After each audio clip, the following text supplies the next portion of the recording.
Em nossa primeira aula, quando procuramos confrontar conhecimentos de áreas distintas como filosofia, ciência e Bíblia, especificamente a ciência e a Bíblia, eu creio que talvez em alguns aspectos, algum esclarecimento contribuiu para que você entendesse melhor esse amplo e vasto tema. Mas algumas perguntas ficaram no ar.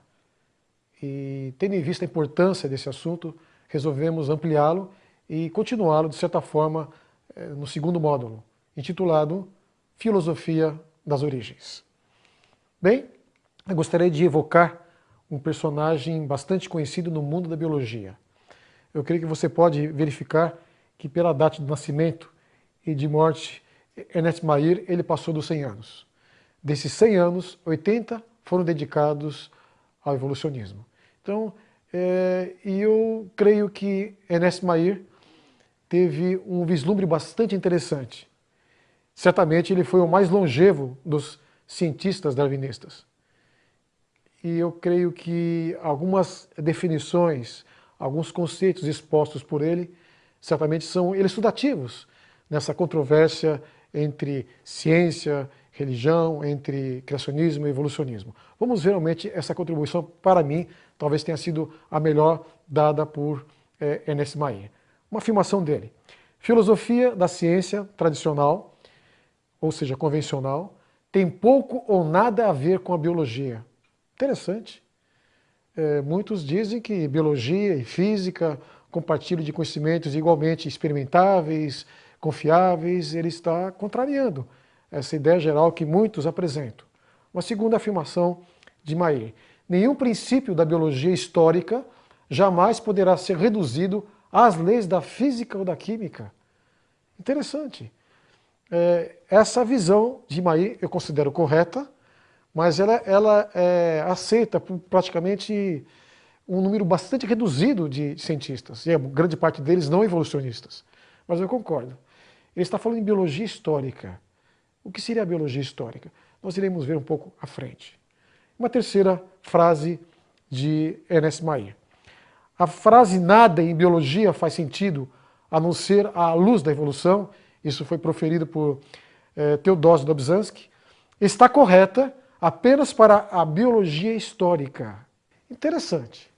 Nós estamos vendo aqui ele restringindo o conhecimento da biologia, né, não colocando ela de maneira puramente científica. E essa análise, essa conclusão, ela infelizmente não é compartilhada por boa parte dos evolucionistas, pelo menos aquilo que nós lemos e ouvimos desses cientistas. Bem, em função disso, usando realmente o livro de Ernest Mayr, aliás, foi o seu último livro, Biologia, Ciência Única, foi realmente editado em 2006. E neste livro, ele se refere à biologia como a filosofia da biologia, creio eu, acertadamente. Então, ele divide neste livro a biologia em dois grandes ramos: a biologia funcional, que pertenceria ao campo das ciências naturais, e a biologia histórica, que pertenceria à biologia evolucionista, ou melhor, vamos ver alguns detalhes dessa divisão que ele faz. Na biologia funcional, a experimentação é frequentemente utilizada. Já na biologia histórica ou evolucionista, a experimentação não é apropriada. Interessante, e faz sentido. Quando você não tem as causas, né, de um certo fenômeno, por exemplo, a origem da vida. Como surgiu a vida?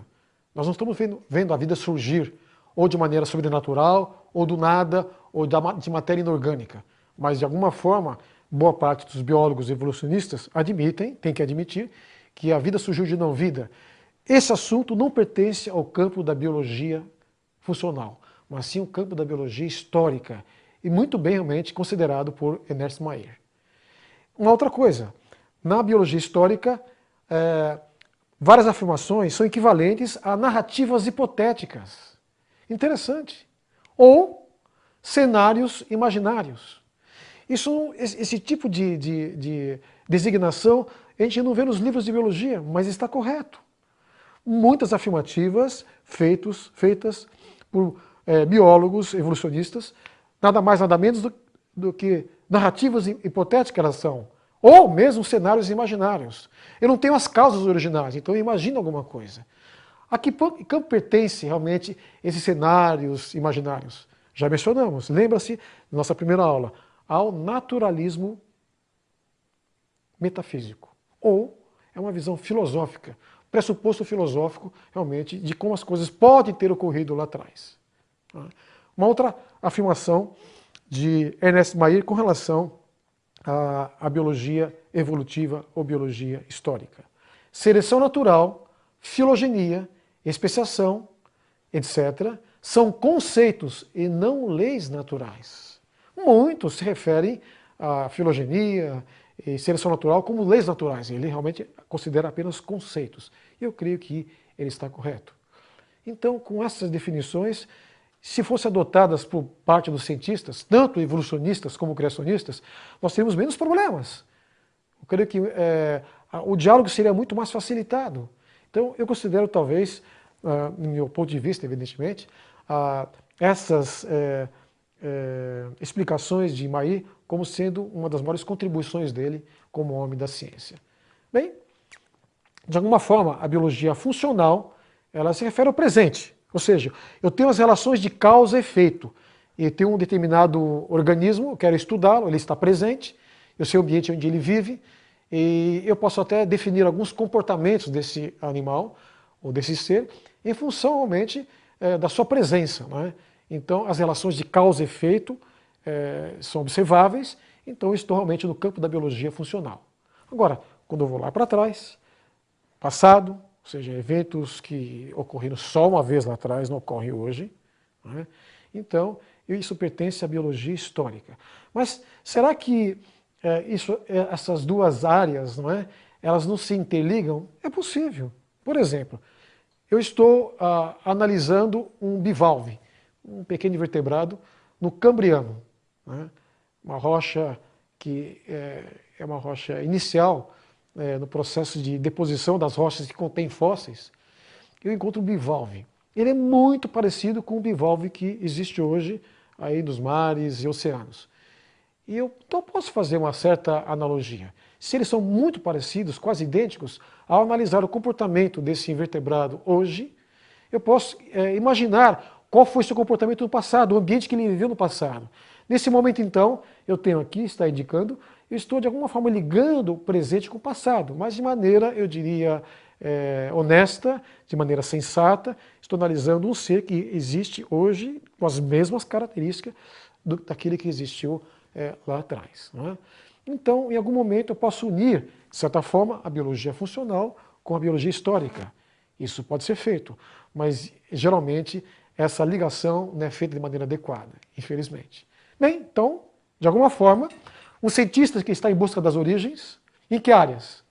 Na história natural, isso envolve a biologia, paleontologia, a geologia, ele vai estar utilizando conhecimento científico e também narrativas hipotéticas, né, ou mesmo hipóteses filosóficas, assim por diante.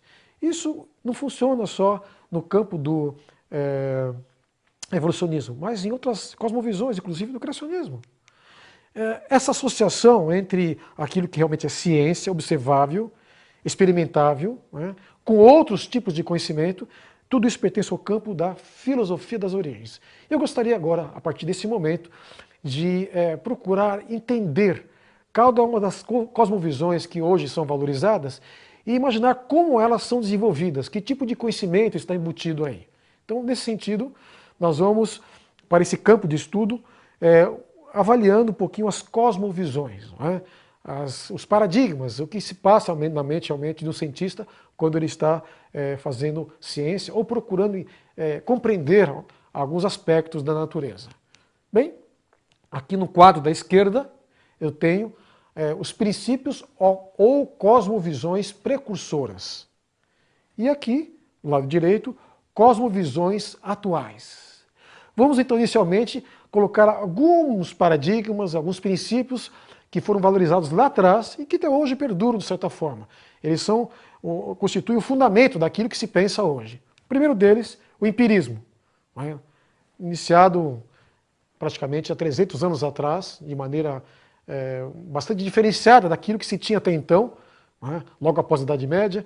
Alguns princípios de investigação filosóficos foram deixados de lado, ocorre uma ruptura, né, e nós começamos com um novo paradigma. Né, a observação passa a ser mais valorizada, a experimentação realmente ela tem início, né, de maneira efetiva, então o empirismo funciona, né, até hoje. Então eu creio que essa talvez seja dos fatores mais importantes como um princípio de investigação presente na vida dos cientistas de hoje. Teologia, tanto a teologia bíblica ou natural. A bíblica é a teologia realmente que se fundamenta nos textos sagrados da Bíblia. Né? E a natural é uma necessidade filosófica, ou seja, Deus existe porque as coisas são muito complexas, talvez nem Deus, uma força. Né? Então isso não é bem uma teologia bíblica, ou seja, é uma teologia em que até o deísmo tem um espaço, ou seja, crer num Deus apenas da natureza e não do ser humano. Então são visões teológicas distintas, mas elas foram utilizadas por muitos cientistas no passado e até hoje, quem sabe, alguns valorizam essa cosmovisão. Havia um terceiro, eu diria, paradigma, né? O naturalismo. Nós temos dois tipos de naturalismo aqui que devem ser diferenciados e geralmente eles não são diferenciados. É o naturalismo metafísico ou o metodológico. Qual a diferença entre um e outro? No naturalismo metafísico, já vimos, você está no campo da filosofia, eu vou explicar a realidade com base apenas em aquilo que realmente que eu vejo, os sentidos, mas mais no sentido de eu considerar que a realidade passível de ser observada pelos sentidos, sensorialmente, é a única realidade existente. No naturalismo metafísico não existe o transcendental. Ou seja, é uma visão ateísta da realidade. Já no naturalismo metodológico, as coisas modificam um pouquinho. Há espaço para investigação científica, não é? E com alguma, eu diria, possibilidade de uma interferência. Não é? Então, são coisas distintas. E muitos se referem à ciência como se fosse um naturalismo e se equivocam. Não é? Vamos diferenciar naturalismo metafísico, que é mais filosofia, e o naturalismo metodológico, que permite realmente, onde há espaço para a investigação científica. São coisas distintas, que são confundidas muitas vezes. Bom, aí nós temos a herança grega, o aristotelismo e o neoplatonismo, que até hoje são valorizados. O aristotelismo, vamos pegar um exemplo apenas, o argumento teleológico, né? Ou seja, a natureza parece criar coisas que aparentam ter propósito, ou mesmo a natureza tem um propósito, quando realmente desenvolve alguns mecanismos. Né? Então, esse propósito, essa meta, essa finalidade, realmente ela seria expressa pela própria natureza, não necessariamente um Deus. Né? Então, isso muitos admitem hoje. Já a contribuição do neoplatonismo procurando colocar alma na própria natureza, né? A matéria tem alma, o vitalismo, né? E quem sabe o panteísmo, né? Você colocando uma divindade na própria natureza, intrinsecamente ligada à natureza. São visões que até hoje alguns consideram como sendo válidas. Né? Finalmente, nós temos o mecanicismo. É bom realçar a diferença entre mecanicismo teológico ou positivista. No teológico era a visão inicial dos mecanicistas pais da ciência moderna, Galileu, Newton, dentre outros, que consideravam realmente que a natureza pode ser entendida, cada parcela dela, como mecanismos, realmente, máquinas, não é? Perfeitamente compreensíveis, né? Divididas em partes, você pode realmente reduzi-las e entender cada parte como funciona. Só que o mecanicismo, na sua concepção original, era teológico. Havia a ideia de um Deus, um engenheiro por trás desses mecanismos. Já o mecanicismo positivista que surgiu depois, então Deus é abandonado, deixado de lado, são máquinas que existem, essas máquinas têm auto-existência, elas se autoplanejam, elas são autoconsistentes e assim por diante. É uma visão ligada, de certa forma, ao positivismo, em sua essência, com o naturalismo metafísico. Existe alguma ligação entre essas cosmovisões aí. Bom, a partir daí, podemos então apresentar aquelas atuais. Eu começo então com o criacionismo. Olha aqui do lado esquerdo, eu observo em azul, né, da mesma cor que eu coloquei aqui, quais são os aspectos que são utilizados pelo criacionismo e são presentes nessas cosmovisões precursoras. Por exemplo, o criacionismo, eu tenho observação e experimentação, são valorizados, está em azul aqui do lado esquerdo. Eu tenho a teologia bíblica, evidentemente.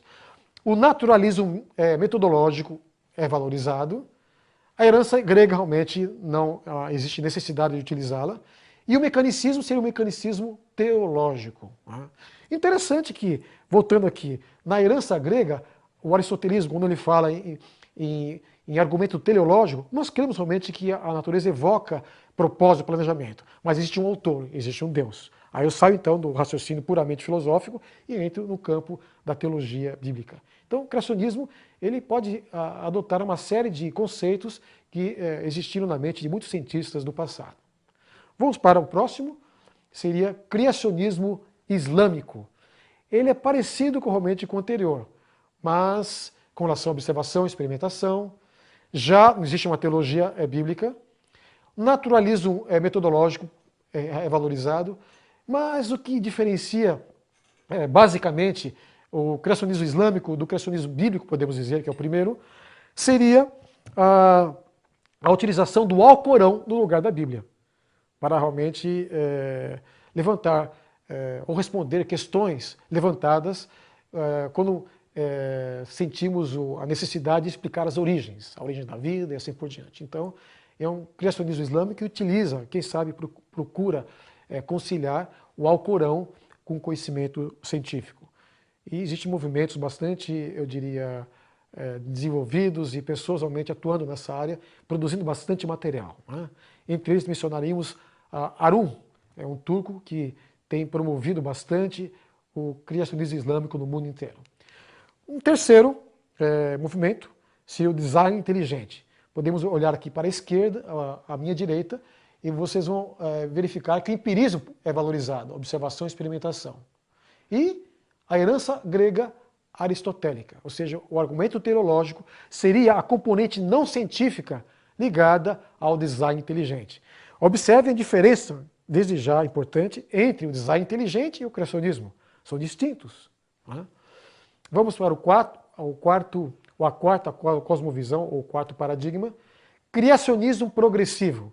Isso pode utilizar, de certa forma, a observação e experimentação, o naturalismo metodológico, mas por incrível que pareça, muito embora os adeptos desse paradigma se dizem religiosos, creem na Bíblia, na realidade a teologia não pode ser bíblica. É uma tentativa de conciliar, nós já mostramos isso na nossa primeira aula, nos exemplos de pseudo-conhecimento bíblico, conciliar os 7 dias da semana da criação como se fossem 7 dias simbólicos.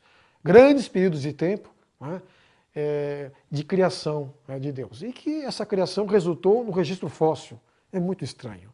Eu creio que não existe amparo bíblico para essa visão, mas alguns preferem crer no criacionismo progressivo, que é bem distinto do criacionismo bíblico apresentado inicialmente. Vamos para agora as visões evolucionistas. Saímos então do campo das visões mais criacionistas ou ligadas com a pessoa de um Deus, de um Criador, e vamos para o evolucionismo teísta. Aqui há espaço, de alguma forma, para um Deus. Então, a observação e experimentação utilizada, existem muitos cientistas da atualidade que realmente pertencem a esse campo de interpretação. Nós teríamos o naturalismo metodológico sendo valorizado. Mas eu diria que alguns resolvem conciliar o Deus da Bíblia com os princípios da evolução. Eu creio, incluindo a macroevolução. Eu creio que isso é impossível. Esse evolucionismo teísta, ele concebe a existência de um Deus, mas eu tenho que ser franco em dizer que esse Deus não pode ser o Deus bíblico. Eu respeito, muitas pessoas creem em Deus e amam a Deus, mas devo dizer que não há espaço no contexto bíblico para as ideias macroevolutivas, um processo lento de criação ou coisa parecida.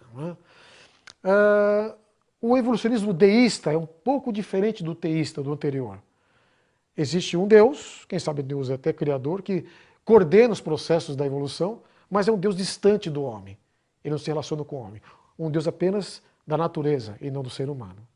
Utiliza também Existem alguns cientistas com essa visão, usam observação e experimentação. Aí vem a teologia natural, que pode estar ligada ao evolucionismo deísta, e também o naturalismo metodológico, ou seja, a pesquisa científica, a metodologia científica, com espaço para a atuação de alguma outra força, né? Além daquilo que é passível de ser observado mediante a pesquisa científica. O sétimo paradigma, evolucionismo panteísta, né? Já é uma visão onde eu tenho observação e experimentação, são pessoas que podem fazer ciência, como não, da melhor qualidade, mas quando vão explicar as origens, não é, utilizam aqui no caso específico as ideias neoplatônicas, não é? Ou seja, é como se estivesse divinizando a própria natureza, não é? E isso ocorre inclusive nos nossos dias, por incrível que pareça, né? Algumas pessoas colocam características divinas na natureza, chegam a chamar a natureza, em alguns aspectos, de relojoeiro cego, né? É estranho, mas parece que algo parecido com o evolucionismo panteísta ainda está por aí. E, finalmente, o evolucionismo mais clássico, né? Aquele que parece para mim mais coerente com os anteriores aqui, as visões evolucionistas anteriores. A observação e a experimentação são utilizadas, e como já colocamos na nossa primeira aula, é o naturalismo metafísico que é valorizado.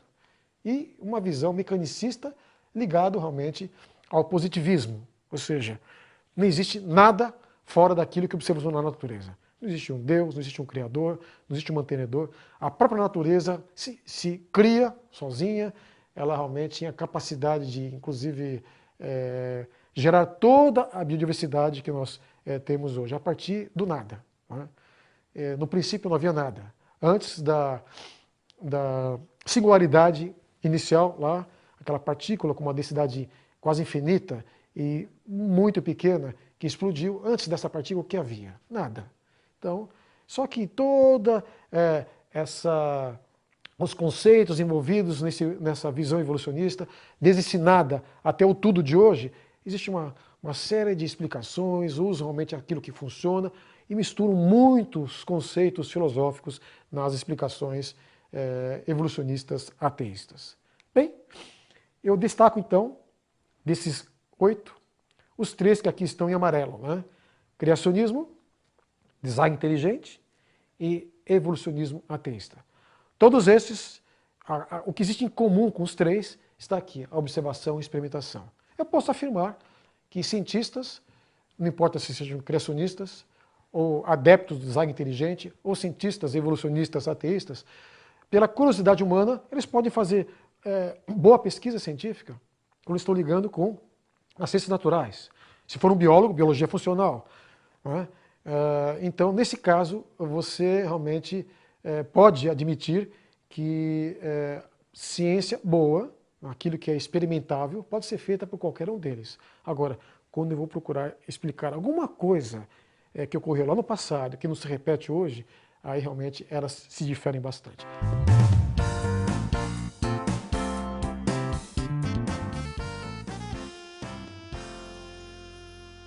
Ampliar os exemplos de cosmovisões precursoras e cosmovisões atuais.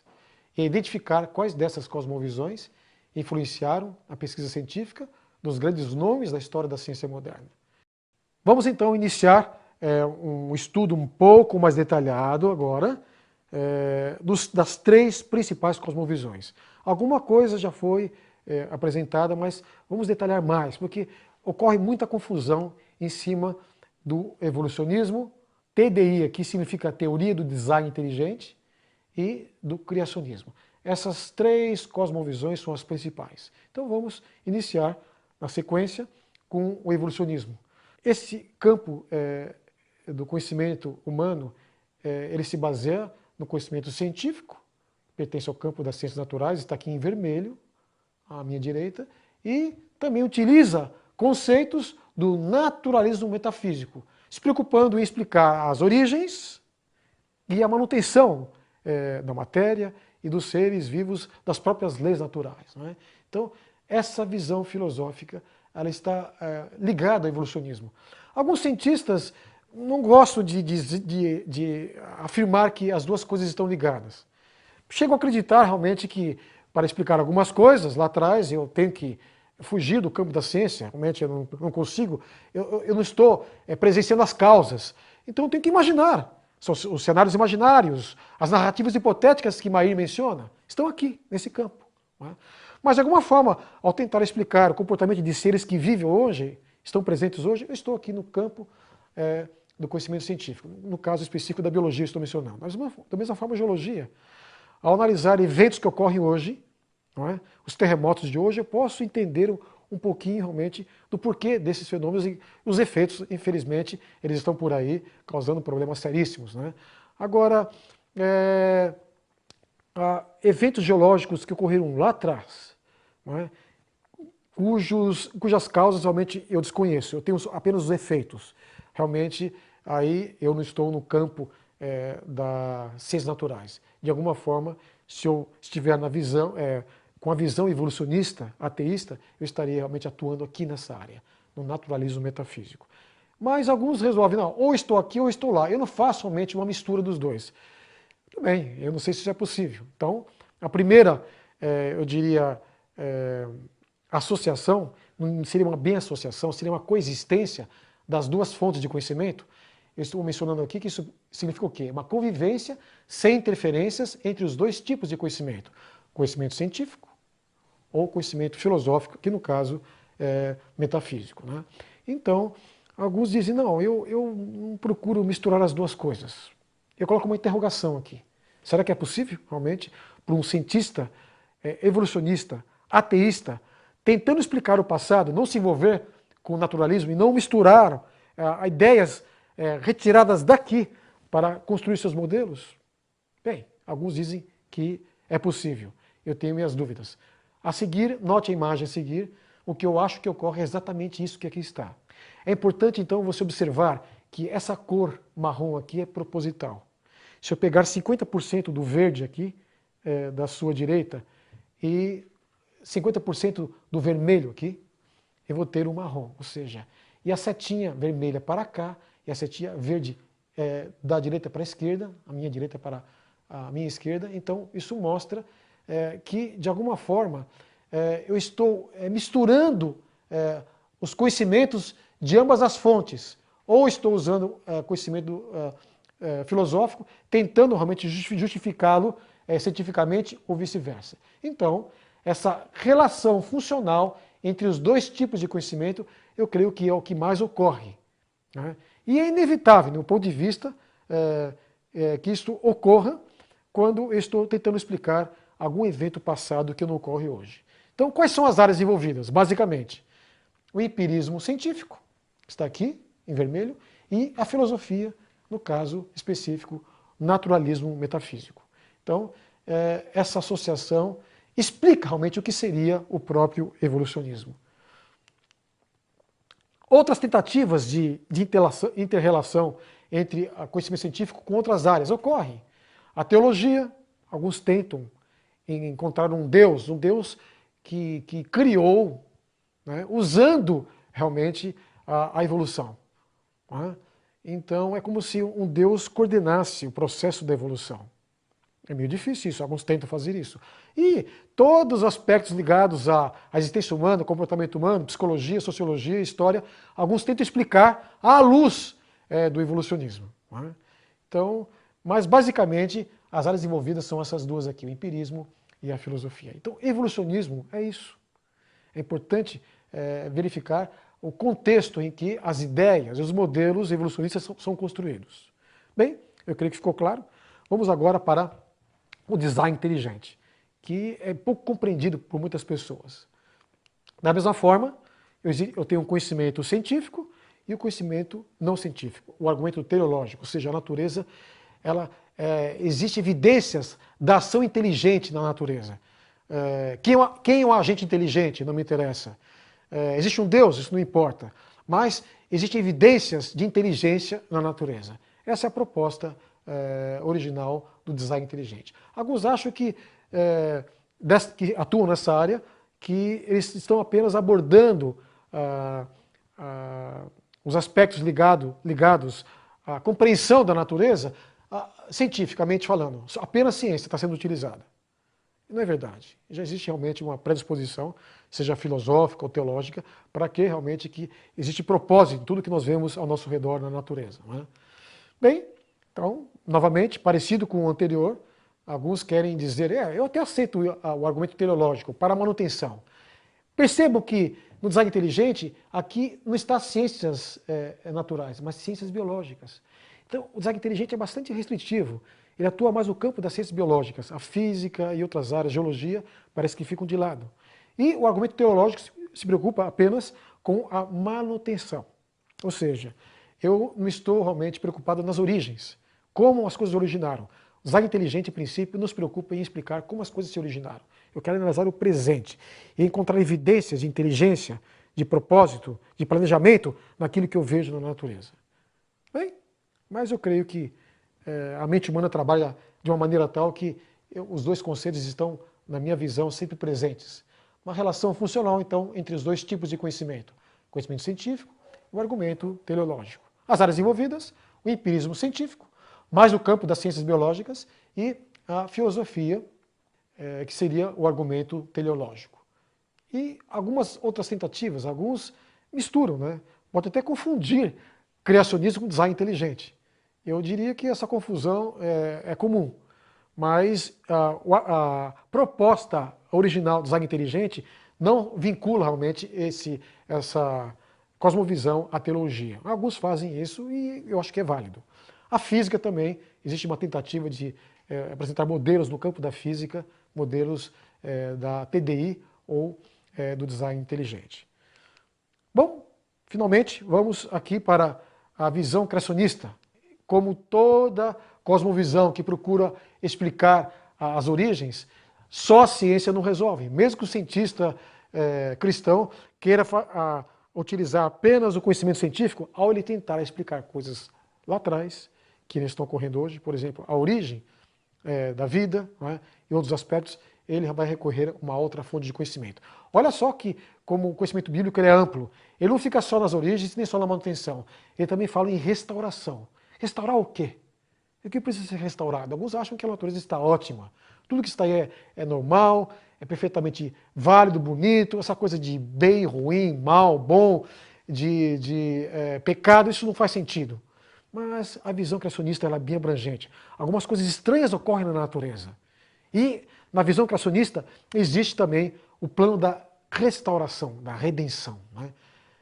E isso pode ser associado ao conhecimento científico.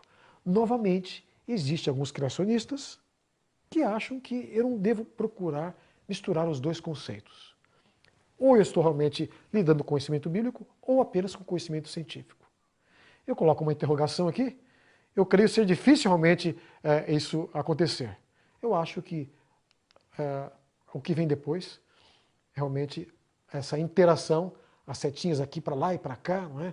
Uma relação funcional entre os dois tipos de conhecimento, eu creio que isso seria bem mais válido. Né? Então, estamos vendo aqui, de alguma forma, uma definição de criacionismo, uma associação ou uma relação funcional. Então, percebam a semelhança dos três, mas alguns realmente criacionistas, e isso é comum, procuram fazer outras associações. A história, a epistemologia, a psicologia e a sociologia podem ser incluídas nesse contexto do criacionismo, perfeitamente.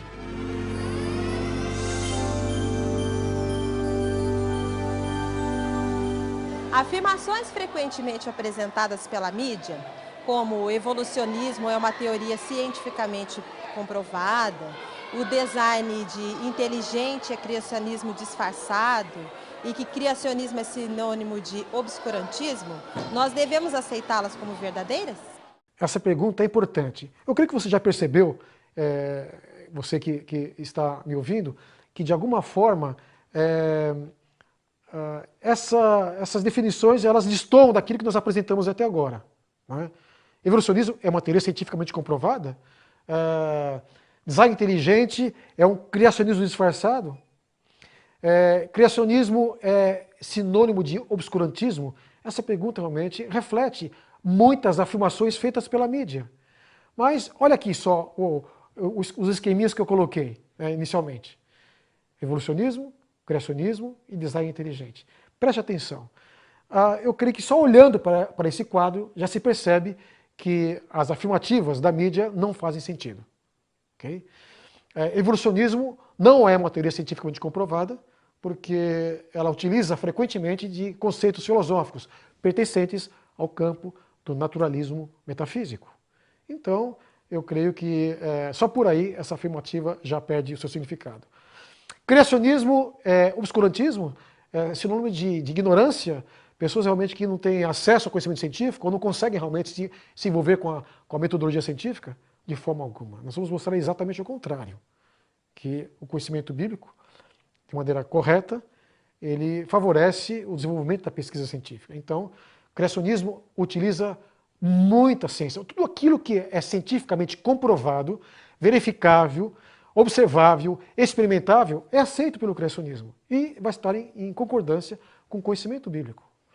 E o design inteligente, por sua vez, não é criacionismo disfarçado. É só você olhar, prestar atenção, tanto no que está em vermelho aqui. Note, no criacionismo se trabalha com todo o campo das ciências naturais. No design inteligente, apenas com o campo das ciências biológicas. Bem, diferente do criacionismo. E no que diz respeito à visão não científica, a componente não científica, verifique a diferença entre conhecimento bíblico e argumento teleológico. Então são coisas distintas, eu não posso confundir criacionismo com design inteligente. Ou melhor, essa próxima imagem ajuda a entender um pouco melhor. Olha para o verde aqui. É no verde realmente que eu vou encontrar as diferenças entre os três modelos. A componente não científica é distinta para cada um deles. Ou melhor, no evolucionismo, a componente não científica é filosofia. No design inteligente, a componente não científica é também filosofia. Já no criacionismo, a componente não científica, ligada ao criacionismo, é o conhecimento bíblico. Então, nós percebemos que aquelas três afirmações feitas pela mídia, impressa ou televisiva, repetida com frequência, não faz sentido. A realidade dessas três cosmovisões está exposta aqui. Esses são os conceitos basicamente utilizados na construção de modelos. A ciência é valorizada pelos três, né? Ou valorizada pelos três. E, certamente, a ciência é insuficiente para explicar toda a realidade, inclusive aquela que existiu no passado e não está se repetindo hoje. Então, necessariamente, eu vou para uma outra área. Qual outra área que eu vou? Estão as três distintas aqui. Então, em função disso, nós vamos agora comentar alguma coisa que eu julgo bastante importante. Estão aqui as três cosmovisões, sua estrutura conceitual está clara aqui, né? Evolucionismo, criacionismo, design inteligente. Agora, ensino e divulgação. Alguns dizem, não, o Estado é leigo, ou laico. Não vamos realmente permitir que nas aulas de ciência seja apresentado realmente conceitos bíblicos. Ciência é ciência. Quer falar um pouquinho sobre criacionismo? Aula de religião. Interessante. O Estado é laico. O Estado não é ateu ou ateísta. E muitas afirmativas evolucionistas que dizem estar no campo da ciência, elas refletem mais uma visão ateísta da realidade. Então eu creio que está existindo uma tendência aí, né? E essa não é científica. E ela, geralmente, ela é camuflada, ela é exposta, mas gera suas consequências. Muitos alunos, estudantes que começam a estudar a evolução, eles se tornam ateus, e não é à toa. Está embutido o naturalismo metafísico ou a visão ateísta da realidade. Não há como. Então, em função dessa conjunção de conhecimentos distintos nessas três áreas, eu não vejo nenhum problema em esse tema, esses assuntos, serem discutidos em ambientes acadêmicos, instituições de ensino, públicas, particulares, confessionais. É uma área multidisciplinar, não é?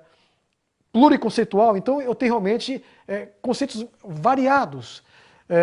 Onde, em que matérias eu posso ensinar isso? Simples. Nos cursos de biologia, eu posso enfatizar a componente científica, sem deixar de expor que, para explicar as origens, eu vou usar realmente uma dessas três aqui. Eu não posso falar em conhecimento científico quando eu estou explicando alguma coisa que ocorreu lá atrás. A origem da vida é um exemplo clássico. Eu não posso. Então, quando eu vou ensinar, e a mente humana não quer apenas ficar no campo da ciência.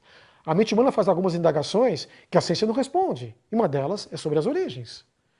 Então, nos cursos de biologia, geologia, física, química, filosofia, lógico, com a ênfase mais no campo, realmente, do que está em verde aqui, história, teologia, né? Teologia bíblica. Então, eu acho que esse tema pode ser abordado em vários ambientes, com a ênfase devida conforme realmente a disciplina que estiver sendo considerada. Bem, outros locais, centros de convenções, templos religiosos, não há problema. Nos templos religiosos, quem sabe essa componente verde será mais realçada. No caso específico da religião cristã, seria o conhecimento bíblico, que não está realmente exposto de maneira incompatível com aquilo que a ciência demonstra ser fato, né? E, finalmente, programas curriculares de graduação, pós-graduação, minicursos, simpósios, deviam abordar esse tema da maneira abrangente como ele realmente é, né? Então, é triste verificar, hoje, em nossos dias, como as pessoas pintam o evolucionismo de vermelho, como se fosse ciência, e não é. Muitas afirmativas são filosóficas. Então, isso tem que ficar claro. Criacionismo, eu vou até realmente dizer que alguns criacionistas gostam de usar o termo criacionismo científico. Como eu pudesse chegar às conclusões puramente científicas, voltadas à cosmovisão criacionista, sem nenhuma interferência do conhecimento bíblico. Não, isso não existe. Então, eu tenho algumas resistências a essa designação criacionismo científico. Basta apenas criacionismo, né? E, de alguma forma, eu vou estar utilizando, em alguns momentos, mais o conhecimento científico, algumas vezes mais o conhecimento bíblico, né? Então, eu realmente não aprecio muito a designação criacionismo científico. Por outro lado, design inteligente, aqui está, e ficou claro que design inteligente não é criacionismo disfarçado, né? E é eu diria, um movimento, o MDI, o Movimento de Design Inteligente, no Brasil e em outras partes do mundo, eles têm se mostrado bastante sérios no que diz respeito à investigação científica, honesta e cuidadosa. Bem, aqui está um quadro geral. Eu posso ver então aqui as três cosmovisões expostas aqui e algo que une as três, está no centro, que é o conhecimento científico. E o conhecimento científico, de alguma forma, ele está aqui, quando ele está ligado ao naturalismo metafísico, ele gera a visão evolucionista. Quando ele é associado ao conhecimento bíblico, ele gera o criacionismo. E quando realmente existe a visão de planejamento da natureza sem necessariamente a presença de um Deus, então eu estou no campo do design inteligente. Guarde bem esse quadrinho aqui, não é?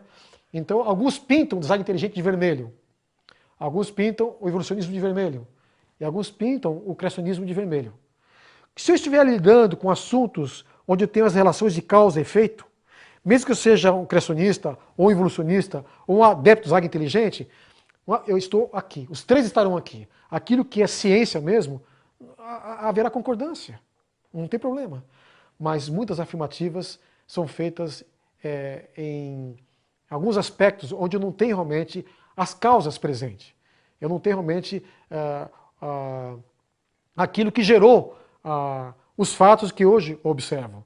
Então, eu estou num campo realmente um pouco mais abrangente, envolvendo essas áreas metafísicas ou não científicas. Esse quadrinho é importante ficar bastante reforçado em nossa mente. E eu vou, finalmente, destacar os dois principais aqui. Deixa um pouquinho o design inteligente. Eu até diria que se você quiser incluir o design inteligente, colocar ele dentro do criacionismo, o criacionismo abraça o design inteligente, mas não devemos confundir uma coisa com outra, né? E vou realmente considerar algumas coisas ligadas também ao evolucionismo, colocando realmente essas duas cosmovisões de maneira um pouco mais clara, para completar realmente esse nosso plano de estudos inicial, não é? Evolucionismo, procedimento de investigação. Se utiliza tanto o conhecimento científico como o naturalismo metafísico. Está lembrado a nossa primeira aula, quando nós colocamos esse fluxograma aqui, como a ciência pode ser desenvolvida, e aqui a visão naturalista, ateísta da realidade, não é? Então, aqui estão os dois, de maneira um pouco mais completa, e a seta branca da ciência em direção realmente à visão ateísta, e vice-versa, aqui da filosofia em direção realmente à metodologia científica. Você vê então essa interação, muitas vezes ela ocorre. Quando lemos os livros de biologia, mesmo geologia, procurando explicar eventos passados, únicos e irreproduzíveis, você vê conceitos de ambas fontes aqui. Ou é filosofia ou é ciência, sendo misturados de maneira muito habilidosa, que o verde ele fica camuflado. Dá a impressão que existe só o vermelho, mas se você for cuidadoso, você vai perceber que os modelos e várias realmente afirmações, elas pertencem a esse campo aqui. A cor é marrom, ou seja, uma mistura dos dois aqui. Okay?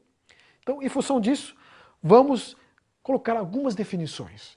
Se você for evolucionista, talvez você vai se ajustar a algumas dessas aqui. Evolucionista ateísta, ou seja, não misturar evolucionismo com a pessoa de Deus, né?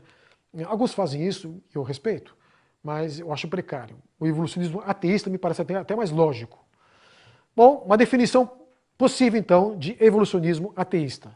É o conhecimento metafísico sobre as origens, sustentado ou não por evidências científicas. Então a gente percebe que isso é verdade. Ou seja, muitos fazem afirmativas evolucionistas no campo filosófico, como se realmente estivessem falando ciência. Então, eu diria que muitas vezes as observações e as frases e os conceitos, os modelos expostos, eles, pelos evolucionistas, eles têm mais de metafísico, mais de filosofia do que de ciência. Então, essa é uma definição possível. Uma segunda, uma possível relação funcional entre o naturalismo metafísico e as ciências naturais nos temas sobre as origens. Basicamente, esse foi realmente o conceito mais explicativo, mais desenvolvido em nossa aula de hoje, nos últimos minutos. Né? Eu falei bastante sobre essa relação funcional. Talvez seja uma definição mais aceita pelos evolucionistas.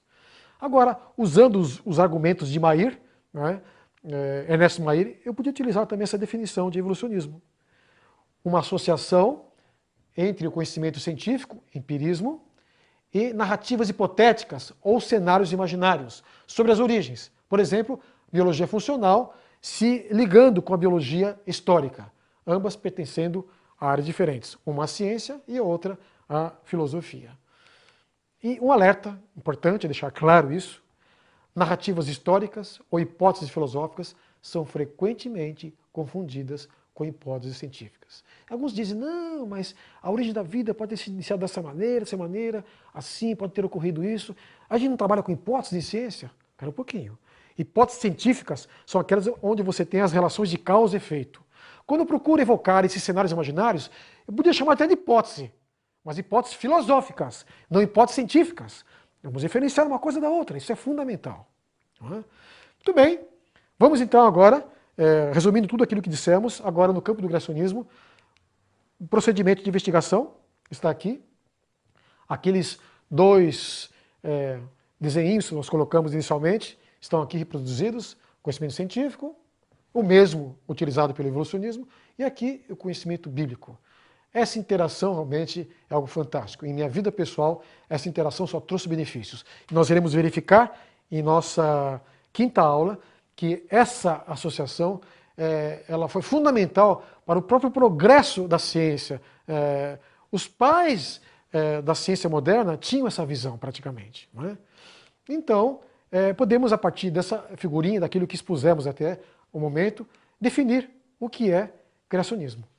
Convivência sem interferências entre o conhecimento bíblico sobre as origens e as ciências naturais. Eu coloquei uma interrogação aqui. Alguns criacionistas, alguns cristãos acham que eu